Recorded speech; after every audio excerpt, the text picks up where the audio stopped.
Você já ouviu falar do Reino do Congo?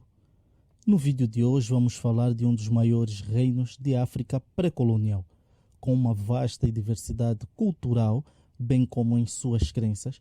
O Reino do Congo deixou uma herança enorme, razão pela qual a sua antiga capital é considerada um patrimônio mundial da humanidade. Mas, antes de começarmos, já vai deixando o seu like, se inscreva no canal e partilhe com seus amigos.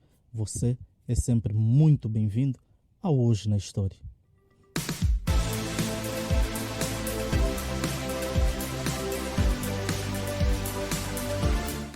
O homem é Ntino Mwene Nimialukeno.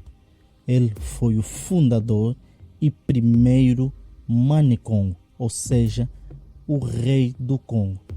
Isso se deu por volta do século XIV, lá para 1390.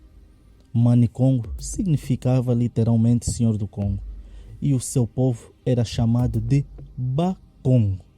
O Reino do Congo possuía 9 províncias e 3 regiões principais, sendo elas Angoio, Kakongo e Loango. A sua capital era Mbanza Congo, que significa Cidade do Congo. O Reino do Congo, em sua máxima dimensão, se estendia desde os territórios atuais do noroeste de Angola, incluindo Cabinda, o sudoeste e oeste da República do Congo, a parte oeste da República Democrática do Congo, a parte centro-sul do Gabão e boa parte da República Centro-Africana. A sua política era regida por uma monarquia que em sua história alternou entre hereditária e eletiva. Nos outros postos de governo tinha um sistema bem avançado, composto por secretários reais, chefes militares, juízes, coletores de impostos, 9 conselheiros, dos quais 4 tinham de ser obrigatoriamente mulheres. Pois é, afinal não se tratava de um reino bárbaro, como a história ensinou por muito tempo. Já a sua economia também era muito avançada, possuindo já naquela altura uma moeda que se chamava Nzimbo, que era uma concha rara coletada na ilha de Loande. Os impostos eram pagos de diversas formas, que poderiam ser em metais preciosos, em marfim, tecidos, sal e outros produtos agrícolas.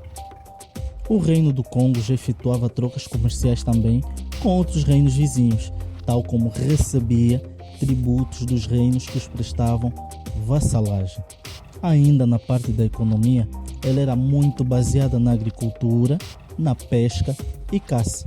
E ao contrário daquilo que você ouviu até hoje, provavelmente, a pesca não era simplesmente artesanal, mas existiam navios bem desenvolvidos para a época que os permitia pescar em alto mar. As suas rotas de expansão comerciais eram tão vastas que hoje já se encontram as primeiras evidências de trocas comerciais com os povos no continente americano. Pois é, quanto mais a gente cava, mais a gente vai descobrindo. Já na sua parte militar, também era fascinante, pois o Reino do Congo já trabalhava o ferro de forma tão avançada que os dava uma vantagem tática na batalha em relação aos povos mais primitivos, pois já possuíam espadas muito desenvolvidas que até hoje se encontram na lista das mais letais da história. Algumas podem ser encontradas no Museu de Londres. A sua religião era diversa, com principal destaque ao culto dos antepassados e aos espíritos.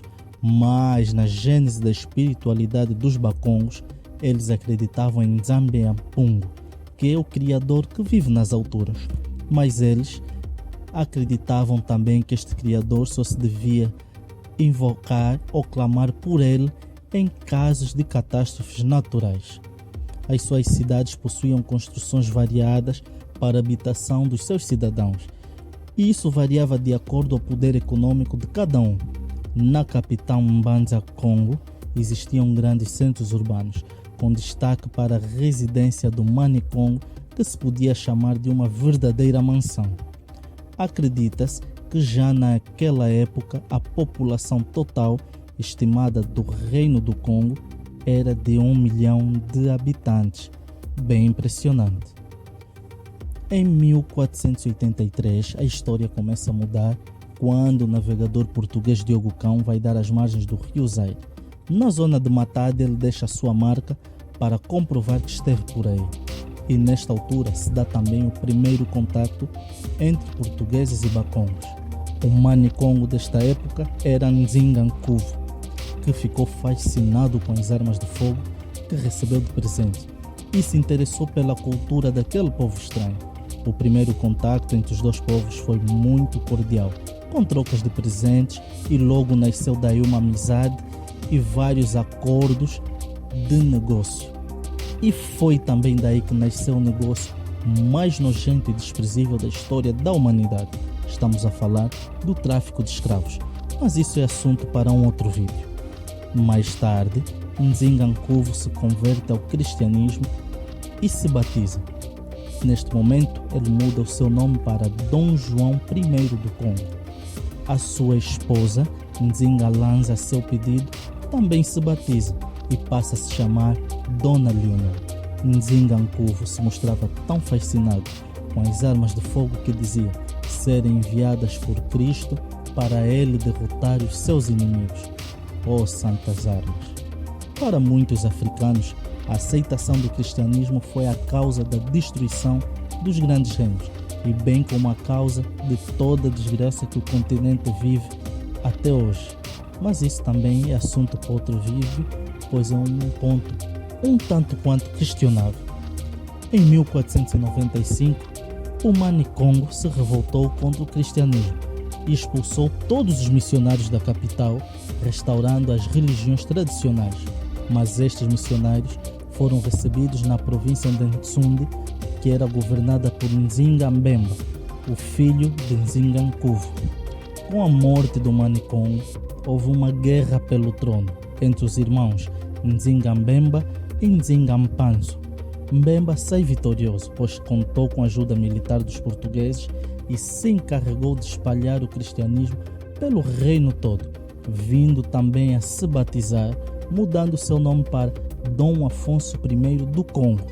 Inclusive, ele foi considerado pelos portugueses o melhor manicongo da história. Isso devido às suas práticas em apoiar o negócio do tráfico de escravos, bem como os seus esforços em espalhar o cristianismo pelo reino todo. Isso acabou gerando várias desavenças políticas e a insatisfação de muitos nobres do reino. O reino entrou em um clima de verdadeira instabilidade. Mas quando os portugueses começaram a adotar uma postura verdadeiramente expansionista, o clima de amizade entre os dois reinos chegou ao fim e as guerras começaram. Mas o reino do Congo já não era o mesmo, pois já tinha sofrido várias divisões, enfrentava várias rebeliões, o que os levou a serem derrotados na Batalha de Mbuila, se tornando a partir de 1888 apenas mais um reino vassalo de Portugal. O seu último rei foi Manuel III, que reinou de 1911 a 1914, altura que Portugal passou a ser uma república. O centro histórico de Mbanza Congo, na província do Zaire, isto no norte de Angola, está classificado como Patrimônio Cultural Nacional desde junho de 2013, sendo elevado a Patrimônio Mundial da Humanidade pela Unesco, isto a 13 de junho de 2017. Mas muita coisa poderia ser dita sobre o grandioso Reino do Congo, mas iríamos precisar de um dia ou mais para isso. Muitos africanos acreditam que a queda do Reino do Congo ditou a queda do continente todo para o expansionismo europeu. Bom, agora cabe a você dizer se concorda ou não. E deixe também aí a sua opinião se vai querer uma segunda parte deste vídeo detalhando as batalhas e como funcionou a relação com os portugueses até o declínio total do Reino do Congo. Nós vamos ficando por aqui, mas muito obrigado pela sua companhia e conto consigo no próximo Hoje na História.